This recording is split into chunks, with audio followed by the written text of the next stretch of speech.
Well, good afternoon from Ithaca, New York, home of Cornell University. My name is Nicholas Phillips, and I am so glad that you're joining us today for this awesome conversation. Today is all about inventors and the inventions that they made and their ideas behind developing some of these amazing products that we use every single day. And with that, I'm so excited to welcome in our special guest today, Richard Cahoon, who's an adjunct professor in the College of Agriculture and Life Sciences here at Cornell University. Dick, thank you so much for joining us today for this awesome conversation. I really appreciate it. Thank you, Nick. It's a pleasure. So, Dick, I want to start our conversation off with this idea about inventions.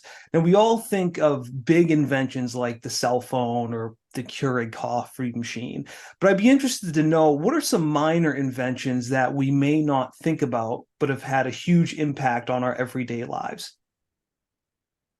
Well, that's a good question. I know that most people do think about sort of the blockbuster inventions, the light bulb and Edison, the cure for polio, the Salk vaccine sort of thing.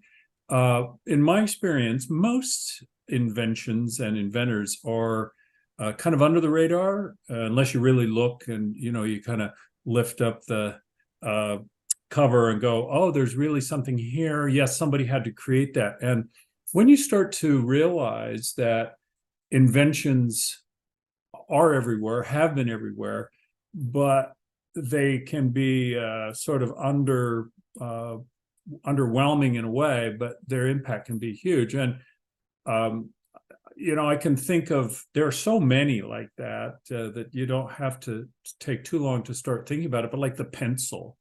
There was a guy named Lippmann who invented the pencil, or one of my favorites has an impact. It's small and yet it's really significant, and that is the coffee to go lid. A guy named Clements invented that, and before that, people were spilling coffee in their laps. Big ones like the pneumatic tire of Thomson, the pop top can. Then you get into some things that are really significant, like Portland cement. It's everywhere, and yet it had to be invented.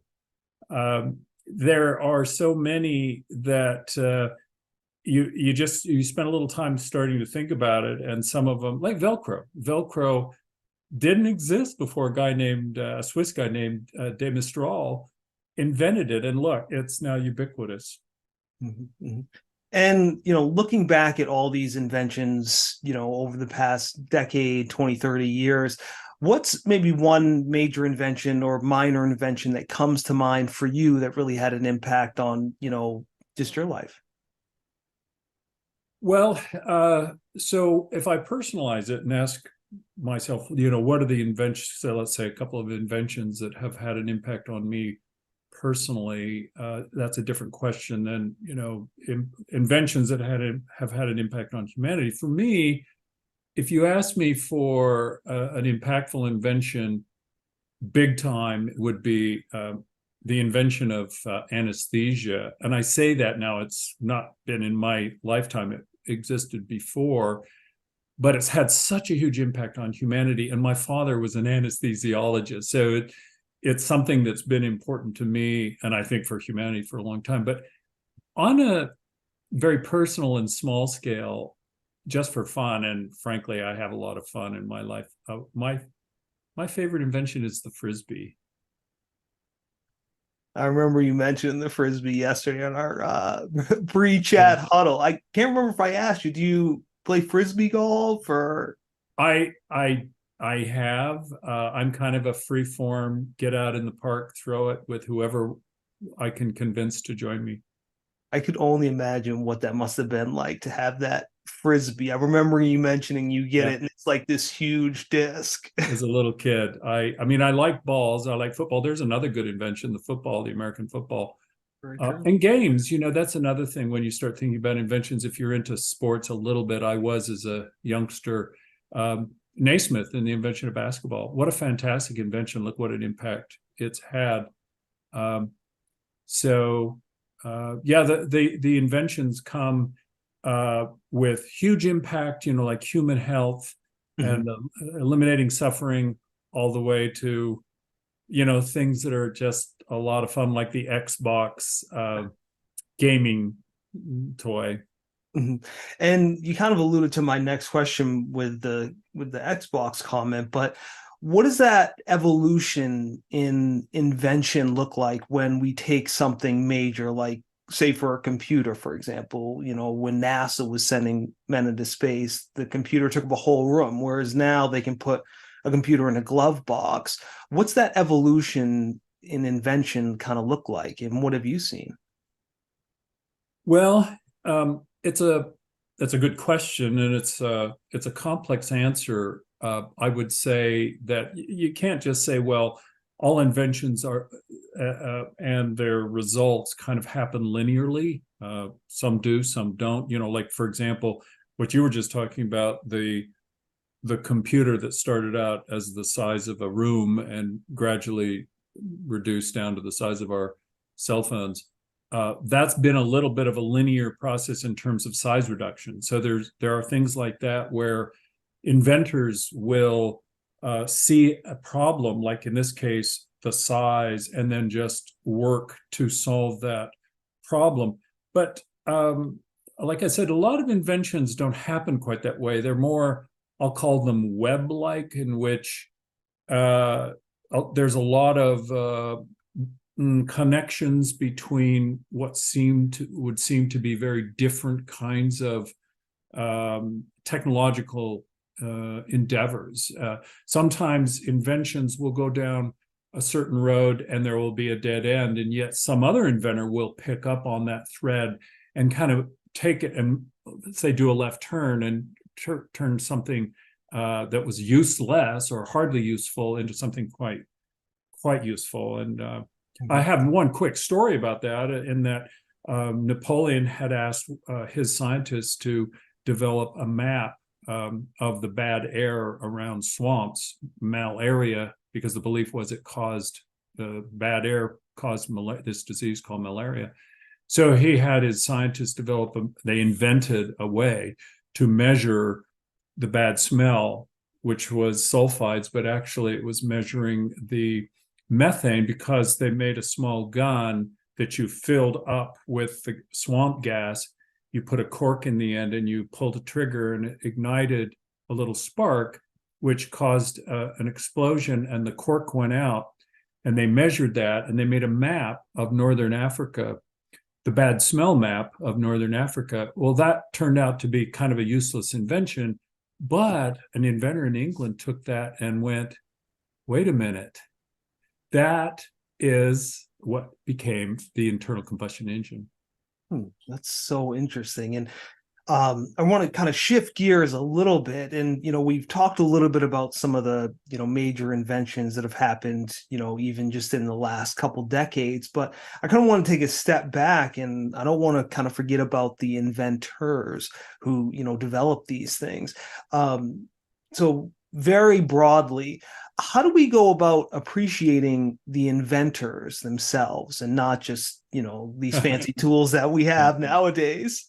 Well, I think so, that to me, and I'm an inventor myself, I have a patent now expired, but and I've known inventors, hundreds of inventors now for the several decades of my professional career, and they come in a lot of different sizes and shapes, and it's hard to just broad brush them. But I would say that first things first, I suddenly realized one day that inventions, we talk a lot about inventions and we forget that they came from someone's mind. They're the brain children of a creative individual. So then the first thing you have to do is you have to appreciate the fact that inventions come from inventors. And so therefore, if you like inventions, you got to love inventors. And when you love inventors, then you really want to understand how do they think, and what makes them inventive, and what can we do to make conditions conducive for them. And I would say the one thing, there are probably a number of things that we could do. Number one, I think we can educate inventors. We can take small children, and I think if you direct some education about invention and inventors and inventing, you're going to get I think a larger percentage of the population that would be inventors, number one. But I think you have to tolerate failures. I think people have to be able to take risks. Most of the inventors I know have failed a fair amount along the way to invent successfully. So I think we need to celebrate those who try and fail. And I think that's probably the biggest thing I'd say we need.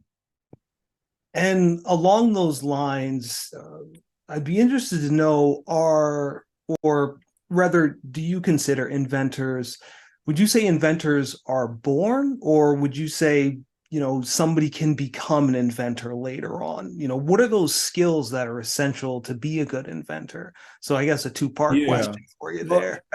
So that's a good question. And I'm still, I've got a proposal out to study inventors a little bit more so I can get a little more data to try to understand what it really, how are inventors created or born? That's a good question. But I would say, I think there are some inventors that are born. They're just born to invent from the crib.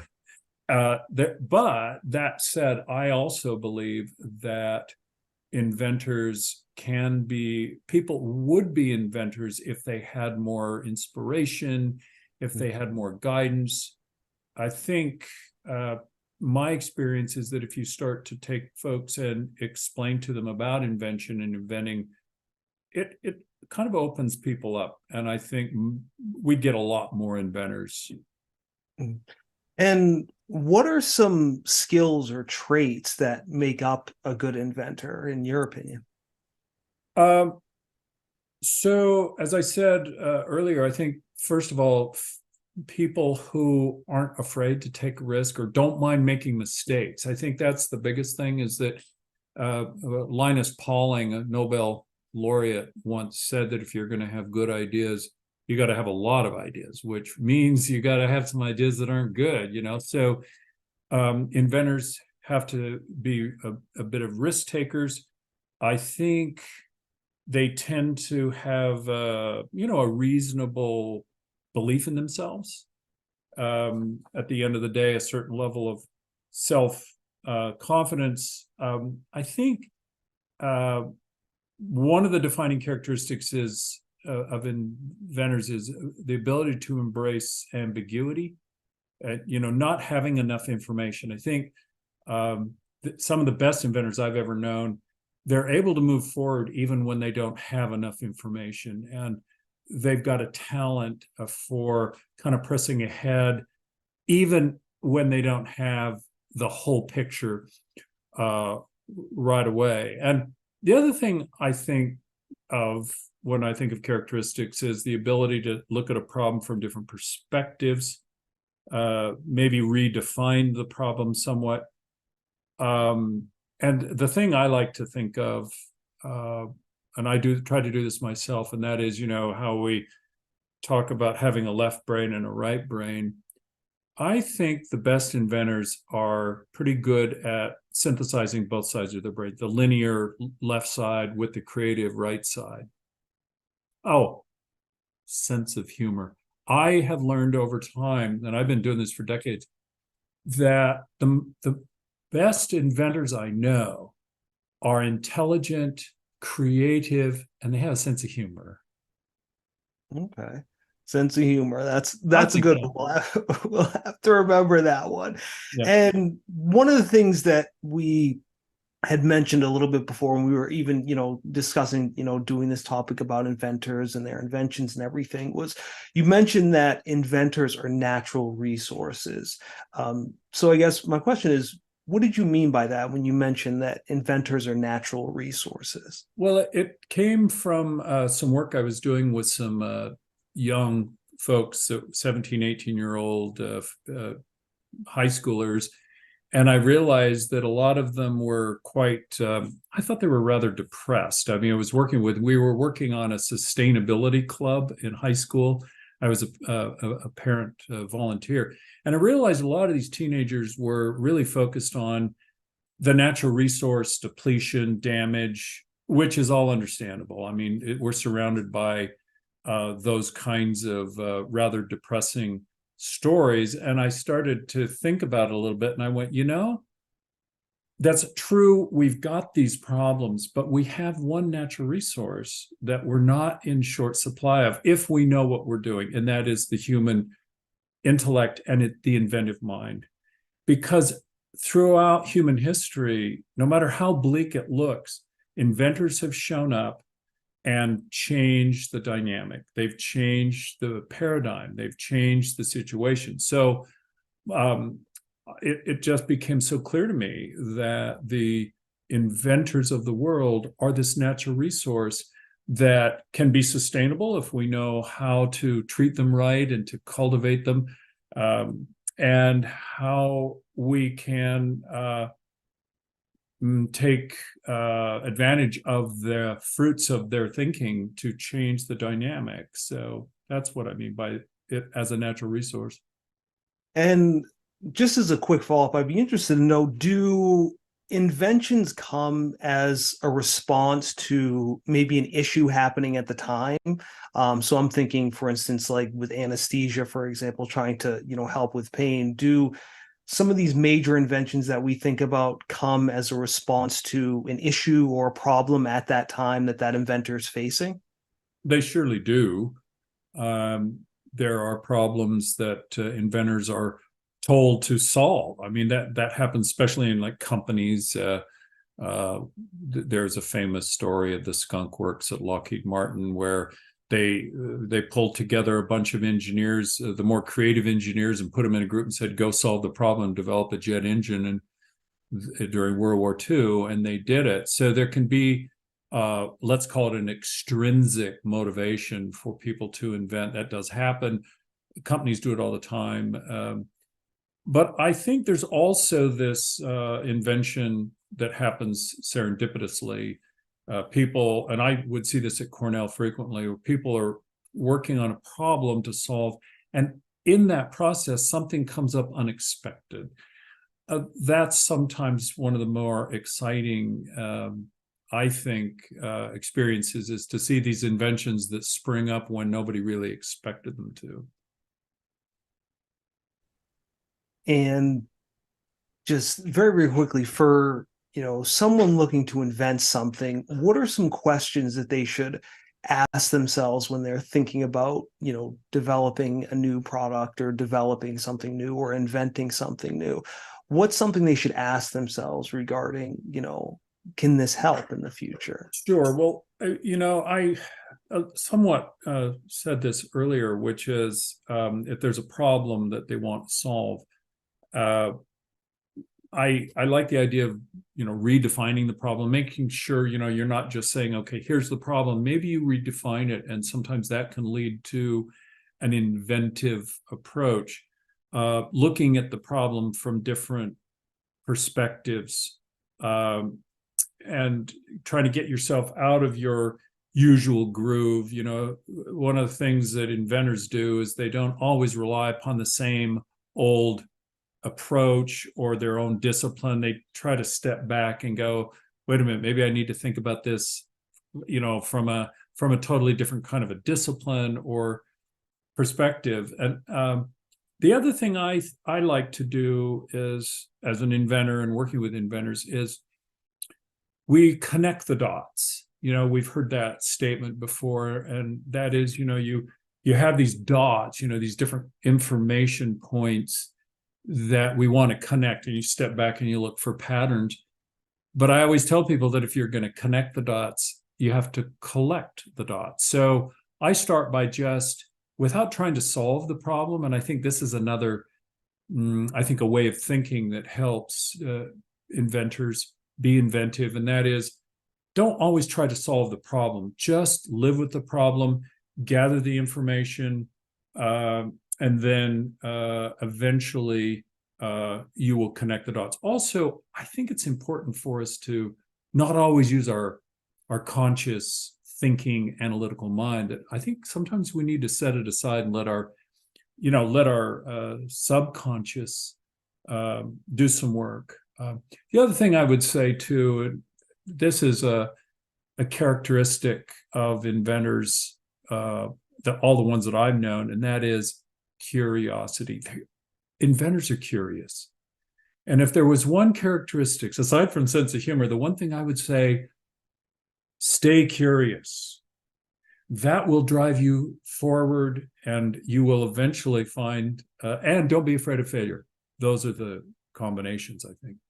I love those. And I was just thinking of a question and an interesting point you had mentioned a little bit when we had talked previously was, I think sometimes people think that inventions just kind of spring up and come from out of nowhere, but sometimes invention can be making something safer or making something that works a little bit better. Can you go a little bit into this idea of not inventing a brand new product, but maybe making something safer or faster or quicker or something like that? Well, in my experience, and I've worked with hundreds, if not thousands now, of inventors and inventions, most of them are what we call incremental improvements. They're not huge breakthroughs. They're not the blockbusters. They are the incremental improvements. You can take any area of technology. I mean, take this device here, right? That is the culmination of a lot of, yes, some breakthroughs, but mostly thousands of little incremental improvements. The car is another example. You look around you, you see them all over the place. That's where most inventors successfully invent, is in these areas where just a little bit better is enough to give it a place in the world. The other thing too, that this is a fact of life, is that inventors will invent things that will not succeed for various reasons. Most inventions that are made by inventors, they don't lead to success. But the good inventors keep inventing until they find that success. And what are some of the benefits of investing in inventors, not just major organizations and companies, but governments, perhaps? What are some of the benefits of investing in inventors? Well, so inventors invent in all kinds of domains, to educate people better. I think right now I'm kind of excited about educational domains, trying to figure out how to educate people, young people, to be things like emotionally intelligent and resilient in these, difficult times. And so business model and human health and agriculture, there's so many different domains. And if we want to see improvement, if we want to see the human condition, as well as, our environment to be protected and safe and advance in a positive way, investing in inventors is probably, I mean, if human history is any indication, it's probably the best thing we could be doing as far as investing in people with ideas. And do you see the future as more and more, governments and organizations and businesses investing in inventors and giving some of their employees that flexibility? I'd like to think so. I think it has changed a lot in my lifetime. I think there's more of an appreciation for the inventor as being a critical resource for us all. The other thing that I really love about it is that at the end of the day, being an inventor, it's about freedom. It's about human freedom. It's about human rights. And the more we can give humans freedom, the more creative they can be. And that's why, one of the reasons why I love this country is because we give a lot of freedom. Now, do people always use it well? Well, that's another story. But I think we're a great place to see freedom embody itself in creativity and inventiveness. And I travel all around the world, and the whole world looks at us and goes, yeah, they know what they're doing in some respects, this idea of freedom and creativity and inventiveness. And you touched on this a little bit yesterday, but I would be remiss if I didn't ask you. You mentioned, I think it was maybe 15% or so of inventors are women. So how do we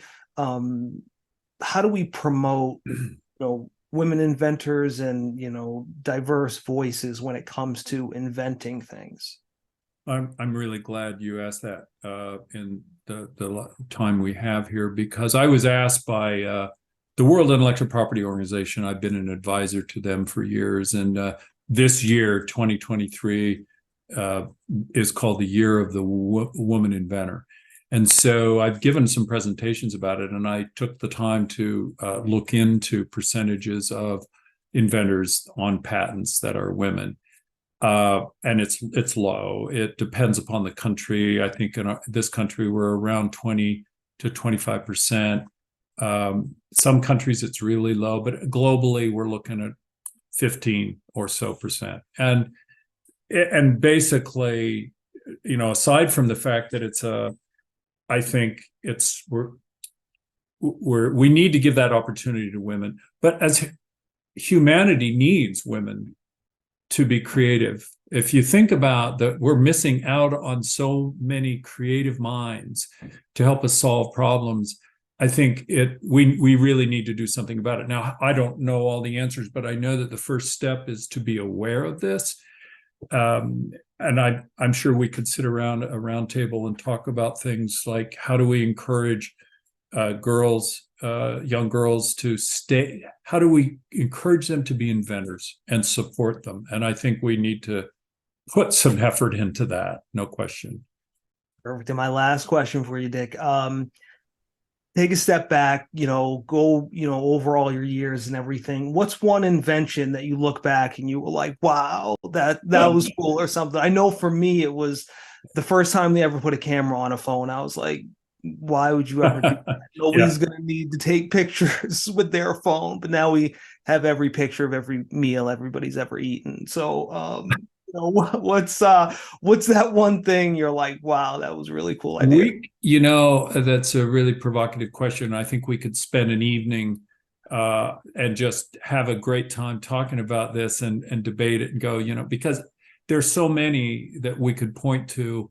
And I sat back and I reflected on it. And, I just made a quick list of 5 of the inventions that, for me, personal happiness, is it the television?